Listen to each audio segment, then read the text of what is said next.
The Crusaders continued fighting Islam, and for 300 years they tried and failed. And by the 1300s, the Crusaders disappeared because they could not win against Islam. Islam continued to expand. They went all the way to Central Europe. They went all the way to China. They went to India. They conquered Spain. They changed the name of Spain from Spain to Andalusia.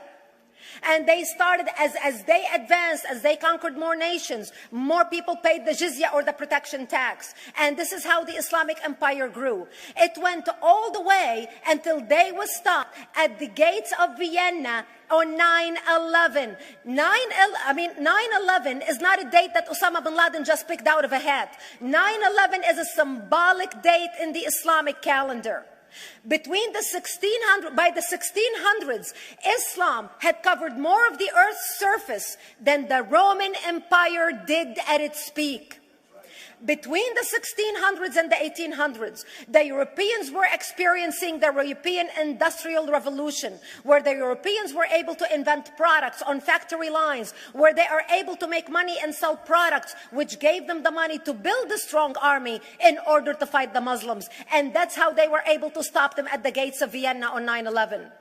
The Europeans started the pushback against Islam. They pushed them out of Europe. They pushed them out of all the way to the Middle East and North Africa. By 1924, the Islamic Empire ended. In 1924, the Islamic Caliphate ended in Turkey by President Ataturk, who was a secularist. He ended the Islamic Empire, and he gave women rights to vote. He gave women a right to an education, a right to work, a right to choose a husband. He forbid women from wearing the hijab. He forbid men from wearing the beard. The Muslims hate him so much that they consider him a Jewish agent, because they believe that his mother in her bloodline was Jewish, and that was the influence on Ataturk.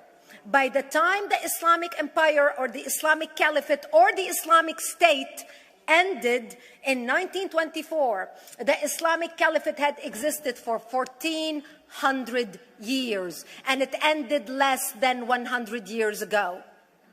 By the time the Islamic Caliphate ended in 1924, 270 million people around the world were killed by Islam. 270 million. And we didn't have weapons of mass destruction, and there was nuclear weapons. All of these people were killed, butchered by the sword. The people in the world, less than 100 years ago, how many people knew this history? Please raise your hand. We in America have failed to educate our children about history. We in America failed to educate our population about history. Our children in high school, you take any 17, 16-year-old kid, 18-year-old kid, and ask them about World War II. They can't even tell you what happened in World War II. For them, it's ancient history, and we still have our World War II veteran walking among us. That's how little we know of history. Islam ended in 1924, the Caliphate. People thought the Caliphate will never be resurrected. The Caliphate will never come back. But two things happened in the Middle East in the last century that made the Islamists be able to resurrect the Caliphate. Number one is the discovery of oil in Saudi Arabia, which we were able to discover and were stupid enough to allow them to nationalize it. And the number two that happened was Ayatollah Khomeini coming to power in 1979. That gave the Islamists the money and also the spiritual covering in order to explode on the world stage. And people say, oh, well, the Wahhabis exported their Wahhabi radical religion. The Wahhabis are the name of Wahhab. They're not a different sect of Islam. They follow the authentic preaching of Prophet Muhammad, the way Prophet Muhammad lived and practiced his religion. This is why neither you or me or any infidel can step a foot in Mecca, because as far as they're concerned, we are filth. And as infidels, we're not allowed to step a foot, not President Obama and not anybody else.